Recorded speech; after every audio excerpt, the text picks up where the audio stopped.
Logistics makes the world work better. When it's planes in the sky for a chain of supply, that's logistics. What you're about to see is an inside look at the Elon University mailroom and the logistics behind it. We visited some other stores like Walmart, Postal Connections, UPS, and DHL. And because of some of the security concerns and company policy, you're not actually allowed to view any of the logistics or even talk to anybody in the stores. But thanks to being an Elon student, we're allowed to get an inside look. So you'll see it right now. Thank you.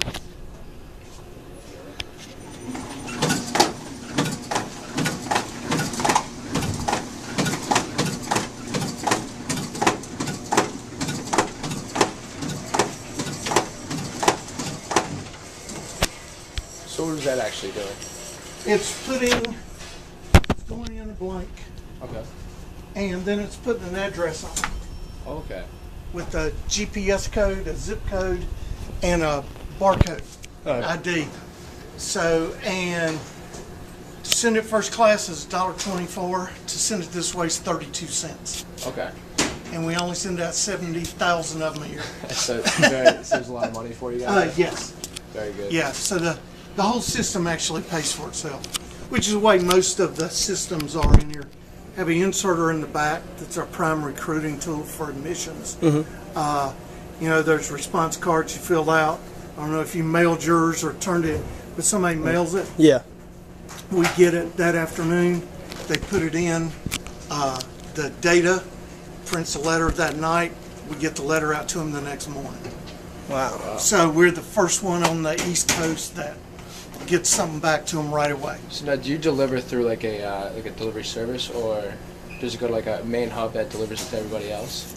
It goes to from here to the post office in pre-sorted bags. You can see the bags right here, and then those bags will go directly to sort centers around the country. Okay. And then Before they ever open it up. And then from those sort centers, will just get sorted out to Right, the homes. and then it'll sort out to the homes. It should never stop more than 3 places, ideally. Okay. Now, you got some mixed states at the end and some loose stuff that may go through 4 or 5 different centers, but basically it should stop and start at one, no more than 3 centers during the time it travels. Okay. And this takes about 2 weeks to get there, so we build in a 2-week time. Now, would you say it's mostly like traveling by like road transportation? Or Yeah, it's all truck. It's all truck? It's all Yeah. by truck? Yeah. Now, is that the same way that everything comes into the post office? No. It's, it comes in... No, if it comes to the post office and it's first class, anything over 250 miles comes by air, Okay. And just then, by the airline all right. And company schedules. Now that's delivered to the post office at Elon, and then it comes in here? And then it comes in here. Yeah, Okay. we go get it 3 times a day. So we've got a route, and as he swings by, So stuff's coming in all day long? all day long. Wow. Yeah. So yeah, it's mostly in the morning. We usually have everything cleaned up by 1:30. Yeah. On a normal day, packages are really heavy. We only write up 800 a day, Yeah. and we have gotten 1,100 a day.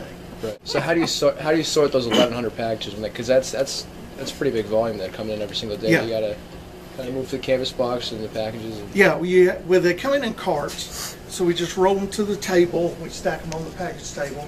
We give them a number, as you can see on the ones on our racks, and that number corresponds to a week. We're on S week right now, so we know that that's this week. We know R was last week, then T will be next week. right, Okay. and T will be next week. That number is the actual number for that week. We started at S1, and then we'll end. So when I go to get my volume numbers, I just go to the end of the package book and look for the last S number, write it down on the calendar. So is that we get our little slips? It'll say like S, Right. And that's how you guys pick it up. That's pretty cool. I didn't And know that's that. how we do it, yeah. Cool. So what would you say is like the normal kind of number that would be at the end of the week? So like S.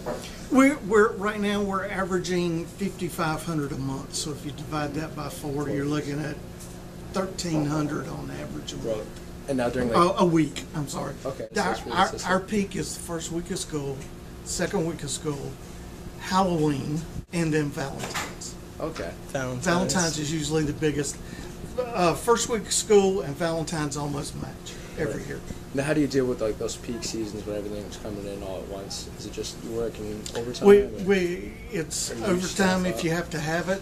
Sometimes, usually, we're so tired we just stop at. We write all the way till 5 o'clock. instead of stopping at 1:30. We write all day long. We bring in more racks and more shelves to help with the space issue. We just keep writing. And then usually wherever we stop, we start right there the next day. We usually try to pull out the overnights, the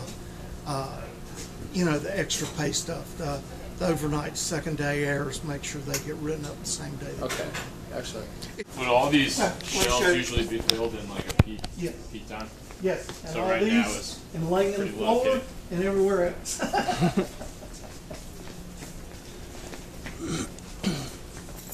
When the letters come in, we take them right out of the letter trays, and they come in stuff like this, and then we pre-sort them in hundreds. That way we can tell automatically if anybody's tampered with the mail. Okay. Just plain and simple. It's just one of the security checks we got to. It's also easier to put it up that way. Right. Because you can't walk around with all that stuff. And plus we have these boxes start here. This section's outside. That section over there is down at the Oaks. So we have mailboxes all over the place. So it's easier to pre-sort it, then we see what we got, and then we go from there. Usually takes about an hour to put it up, Do you guys have any start other to finish. sort of like security precautions that you have to deal with just the mail around? Or? Just we look for packages that are open. We try to catch all the letters that are open. Flaps come open, then we try to write a note on it so they're aware that stuff happens. It does get by us sometimes, but we try to catch all of it. Does that occur frequently? No. No. Flap open is the most thing we run into. We average about 2 of those a day. Not that that's a whole lot, but for we on average between the letters and flats 100,000 pieces a month. So figure 100 pieces of mail during the month's not too. You definitely have like a safety procedures in place to make sure Right. that things are taken care of accordingly. Yeah. And, Yeah. So when it's coming through the packaging centers, is there anything they do differently, or is it kind of it gets to here and then you take care of the security measures? No, they X-ray it, scan it, X-ray it, do okay. all that stuff at So the that all sort occurs centers. with- Yeah. Do you have like a computer system, or is it all pretty much done manually? No, our outgoing that you saw down there is done through the Datatel hub. Okay. Admissions downloads it to me, then I have all week to get it out. So that's basically a Datatel hub. Our other lookups are off Datatel as well. We have computer in the front, computer in the back, looks up all the addresses. Okay. Then we have our own little system that's an offshoot of that, where you've seen the forms that you have to fill out where you're going this summer. All right, that's a separate system that we maintain. And it's just an Excel spreadsheet with the label printer stuck on the end, so we can highlight it, hit print, and it prints it right out. Okay. So that's our 2 systems. Other than that, everything is computer driven. Our login packages, our going out packages, the inserter, the smart mailer that you were looking at, but those are all systems you have to learn. That's Vault software as part of the systems. There will be no more stress 'cause you called UPS, that's legit.